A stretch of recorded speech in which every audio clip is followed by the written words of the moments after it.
It's been, of course, a very, very sad moment really for Italian football. Who do you really blame for this catastrophe, if I could call it that?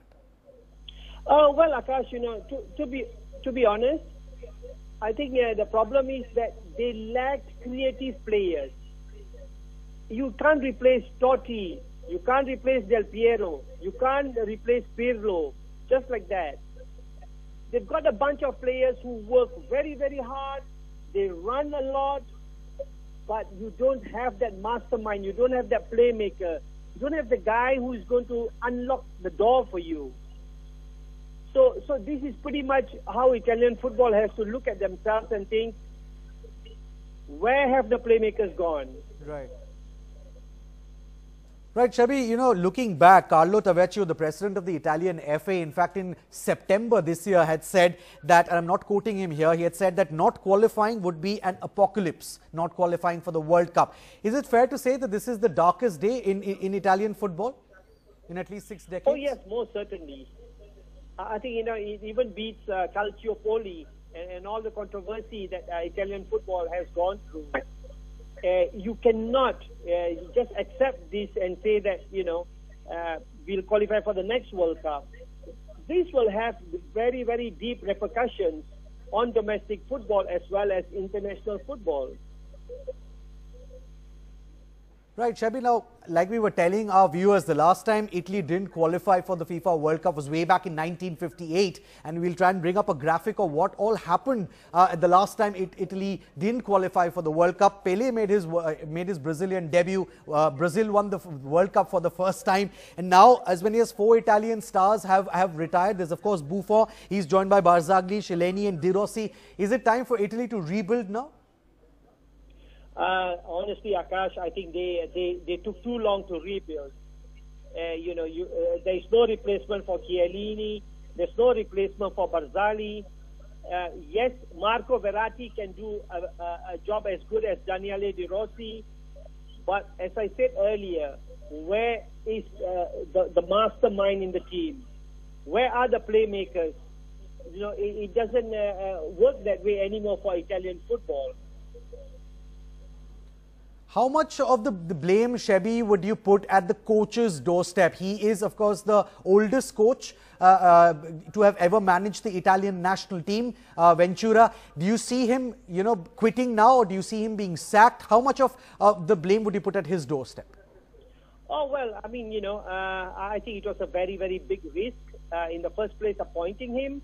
I think, you need to move forward with football. Yes, you look at Carlo Ancelotti, look at Roberto Di Matteo, for example.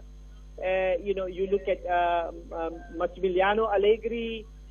So it's not like Italian football do not have good coaches. Antonio Conte, for example, perhaps should be asked to stay on a little longer.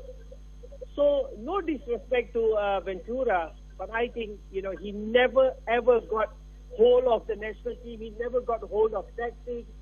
He never really got hold of the players. And I mean, you saw last night, it was mind-boggling. Some of his substitutions, some of his decisions were just not up to the mark. So yes, Ventura is solely responsible for the apocalypse.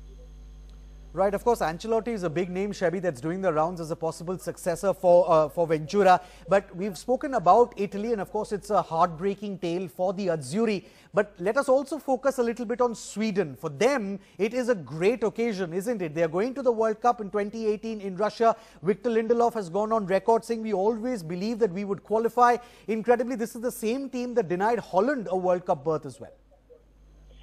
Yes, indeed.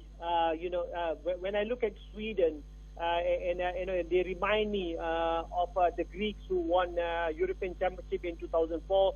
They remind me of Portugal, who won the European Championship in 2016.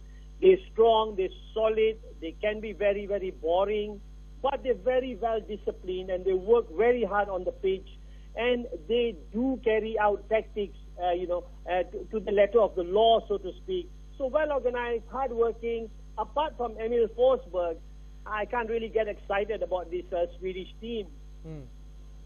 One word, Shebby, on the legendary Gianluigi Buffon. He's, of course, brought the curtain down on his Italian career.